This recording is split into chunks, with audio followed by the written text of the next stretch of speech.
नमस्कार. ठरलं तर मग मालिकेचा आजचा भाग तुम्ही पाहत आहात.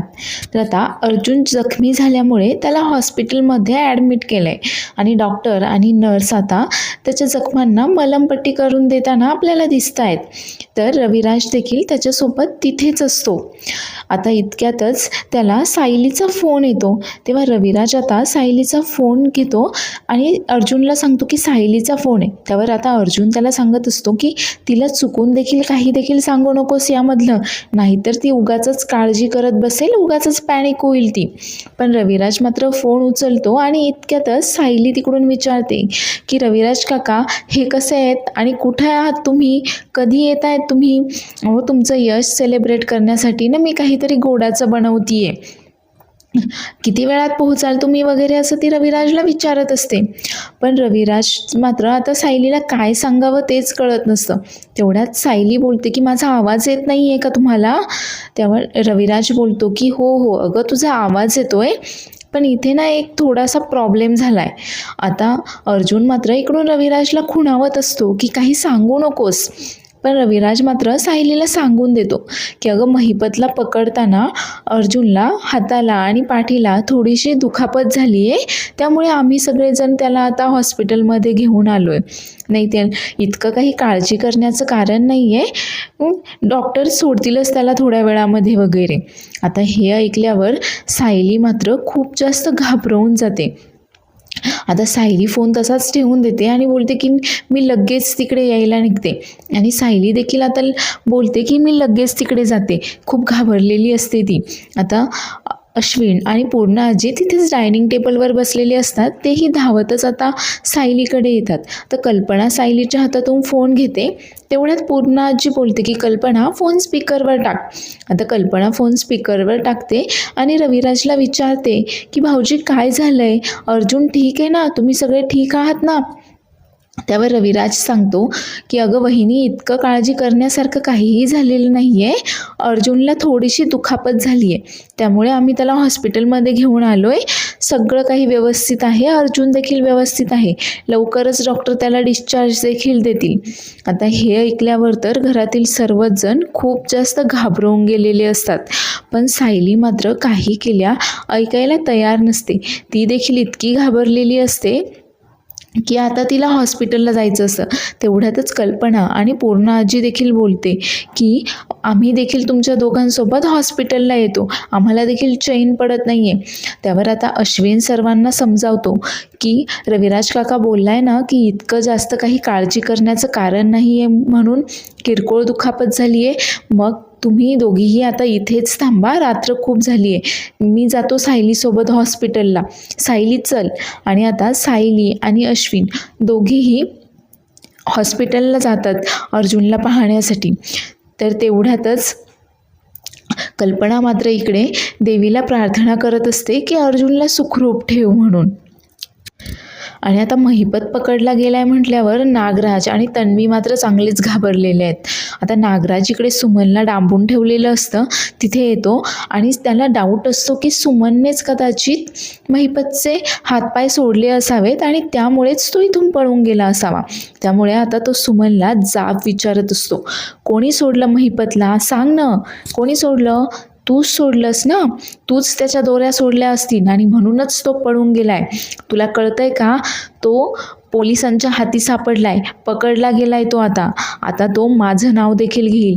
आता मात्र मी गेलो, मला पोलीस पकडून नेतील, अगं मारून टाकतील ते मला, विधवा होशील तू विधवा, तुला कळतंय का?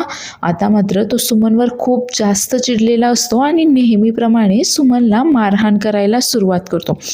आणि तिला बोलत असतो की तुझ्या डोक्यामध्ये काय शेण भरलाय का, तुला इतकं सुद्धा कळत नाही का, तुला विधवा व्हायचं आहे का? आणि विचार करतो की नाही, आता मात्र हिला इथे ठेवून जमणार नाही. सुमन किंवा सायली, अर्जुन किंवा पोलीस कधी देखील सुमनचा शोध घेत महिपतच्या सांगण्यावरून इथे येऊ शकतात. त्यामुळे आता तुला इथे ठेवता कामा नये, तुला आता दुसरीकडे पाठवायला पाहिजे. चांगली मज्जा आहे की नाही तुझी, चांगलं फिरायला मिळतंय, पहिल्यांदाच माझ्यासोबत इतकं फिरत असशील नाही का तू?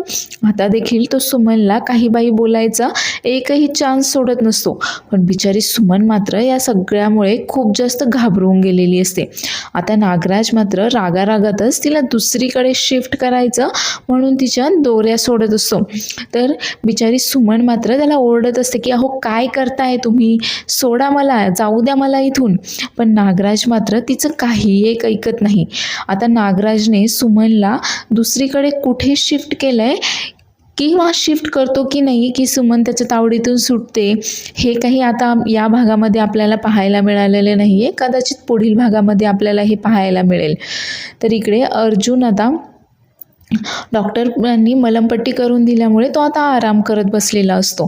चैतन्य आणि रविराजही त्याच्यासोबतच असतात. तर तेवढ्यातच तिथे सायली आणि अश्विन येतात. आता त्याची एवढी बिकट अवस्था पाहून अश्विन देखील खूप शॉक होतो. तर सायली तर मात्र आल्या आल्या अर्जुनला बिलगते आणि रडायलाच लागते आणि त्याला विचारत असते की खूप लागलं आहे का हो, हाताला पण लागलं आहे का, पाठीला पण लागलं आहे का वगैरे त्याला विचारत असते.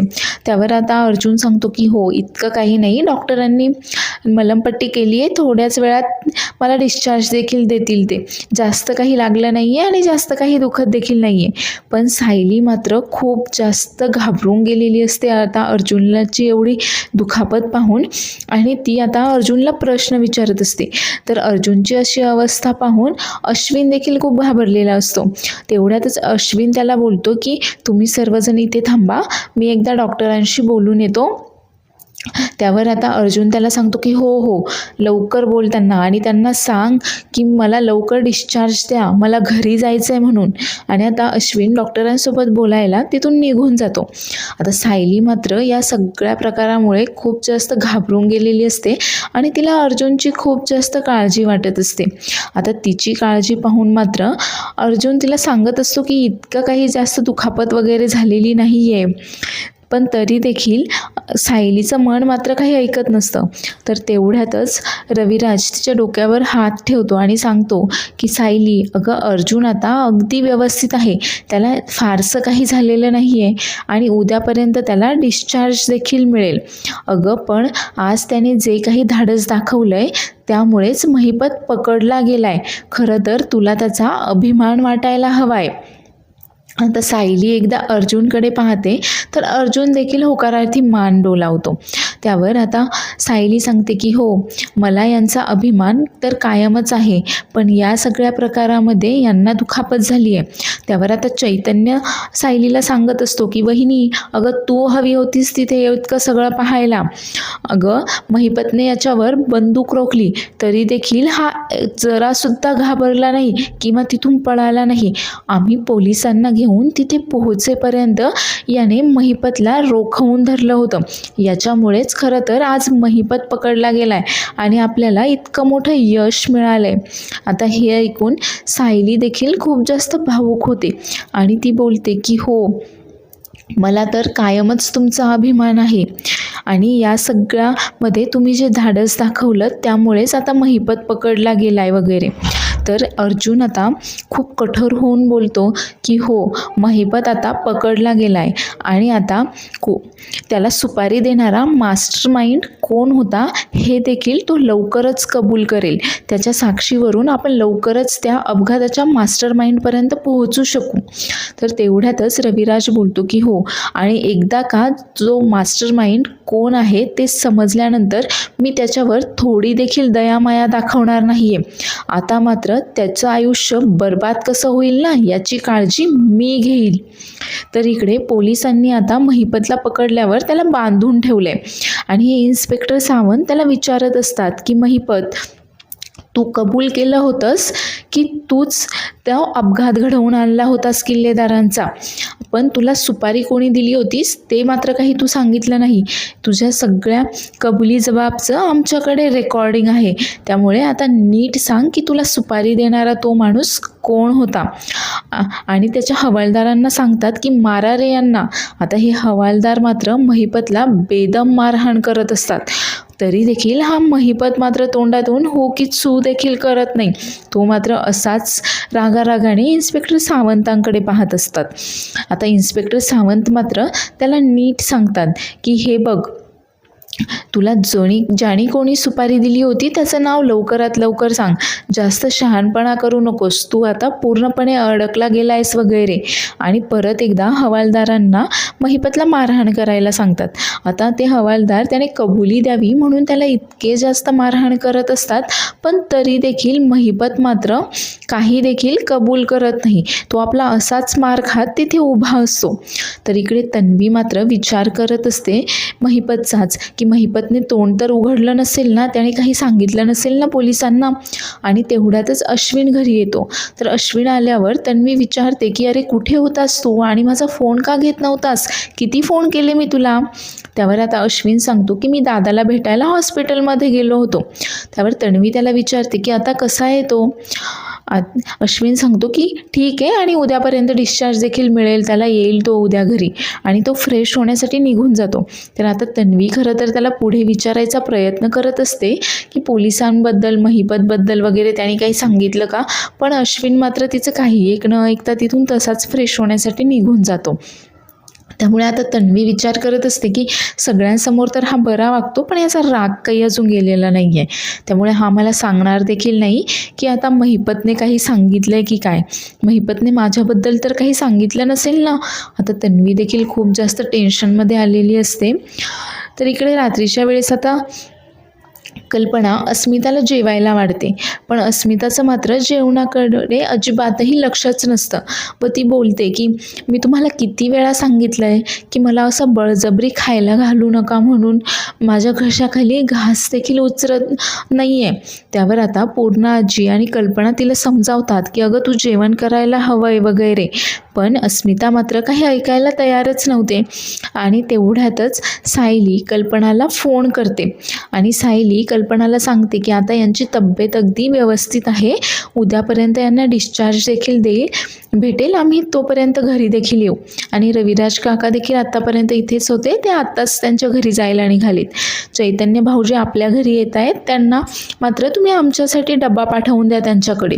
आणि एवढं बोलत असतानाच आता चैतन्य घरी येतो आणि बोलतो की काय आहे ना, न्यायाधीश अर्जुन सुभेदारांच्या उदरभरणाची जबाबदारी आता माझ्यावर येऊन पडली आहे, त्यामुळे त्यांच्यासाठी काही डब्बा वगैरे तयार असेल तर द्या आता लगेच माझ्याकडे. त्यावर आता पूर्णा आजी आणि कल्पना त्याच्याकडे पाहून हसतात आणि तेवढ्यातच त्याला फोन येतो इन्स्पेक्टर सावंतांचा. तर आता चैतन्य इन्स्पेक्टर सावंतांना विचारत असतो की महिपतने काही कन्फेस केलं आहे का, त्याने काही सांगितलं का की त्याला सुपारी कोणी दिली होती, यामागे कोण मास्टर माइंड होता ते. त्यावर सावंत सांगतात की आम्ही त्याला विचारायचा खूप प्रयत्न केला, पण तो मात्र काही एक सांगायला तयार नाही आहे, पण लवकरच तो कबूल करेल सगळं. आता भिंतीला कान देऊन नेहमीप्रमाणे तन्वी मात्र हे सगळं काही ऐकत असते. आणि तन्वी आता विचार करते की त्याने नागोबाचं तर नाव घेतलं नसेल ना, आणि माझ्याबद्दल तर काही सांगितलं नसेल ना पोलिसांनी. आता ती मात्र जाम घाबरून गेली आहे. तर इकडे हॉस्पिटलमध्ये सायली आता अर्जुनची काळजी घेताना दिसते. आता सायली फोनवर बोलत असल्यामुळे अर्जुन मात्र त्याचाच उठून बसायचा प्रयत्न करत असतो, त्याला पाणी प्यायचं असतं म्हणून. तर सायली तेवढ्यातच तिथे येते आणि त्याला ओरडते. त्यावर अर्जुन सांगतो की मी एकतर झोपून राहू शकतो किंवा पाणी पिऊ शकतो. त्यावर आता सायली त्याला उठून बसवते आणि पाणी पाजते. त्यावर अर्जुन बोलतो की तू जर माझी एवढी काळजी करतेस तर माझ्यावर अशी रागावून का बसली होतीस, माझ्याशी बोलत का नव्हतीस बरं. त्यावर आता सायली मात्र कान पकडून अर्जुनची माफी मागते.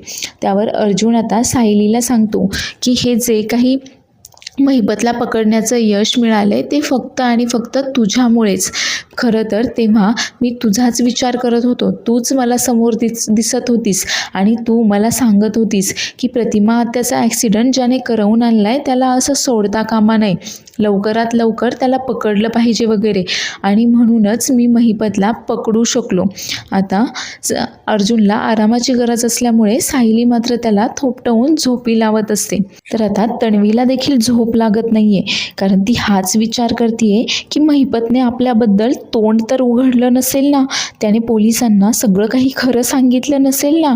आणि आता ती नागराजला फोन करते आणि नागराजला सांगते की महिपतला पोलिसांनी पकडलंय, ही बातमी तर तुमच्यापर्यंत पोहोचलीच असेल. आता तो कधी देखील तोंड उघडू शकतो आणि तुमचं आणि माझं नाव तो मध्ये घेऊ शकतो.